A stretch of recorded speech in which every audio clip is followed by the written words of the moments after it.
কম বেশি দুঃখ সবারই আছে। ব্রহ্মপুরাণে বলা হয়েছে, মোহিনী একাদশী ব্রত পালনে পর্বত প্রমাণ পাপ ক্ষয় হয় এবং মায়ার বন্ধন ছিঁড়ে বৈকুণ্ঠ লাভ হয়। এমনকি এর মাহাত্ম্য শ্রবণেও সহস্র গোদানের পুণ্য ফল মেলে। তো সবাইকে রাধে রাধে। আজ পবিত্র মোহিনী একাদশী। তো প্রতিদিনের মতো আজও উঠে পড়েছি ব্রহ্ম মুহূর্তে। তারপর সমস্ত কাজকর্ম সেরে স্নান করে তিলক সেবা করে চলে এসেছি ভগবানের ঘরে।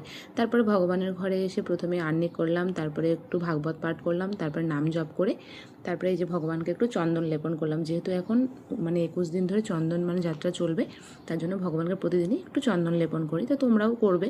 তো যাদের বাড়িতে বিগ্রহ নেই তারা পটে করবে। তারপর সমস্ত ফুলে চন্দন লাগিয়ে ভগবানের চরণে নিবেদন করলাম। আর এদিকে মা ভগবানকে স্নান করাচ্ছে। তো ভগবানকে স্নান করানোর পর গুরুদেবকে স্মরণে স্নান করে দিল। তারপরে এই যে ভগবানকে নতুন বস্ত্র পরিয়ে দিল। নতুন বস্ত্র পরিয়ে দেওয়ার পরে ভগবানকে তার আসনে রেখে দিলাম।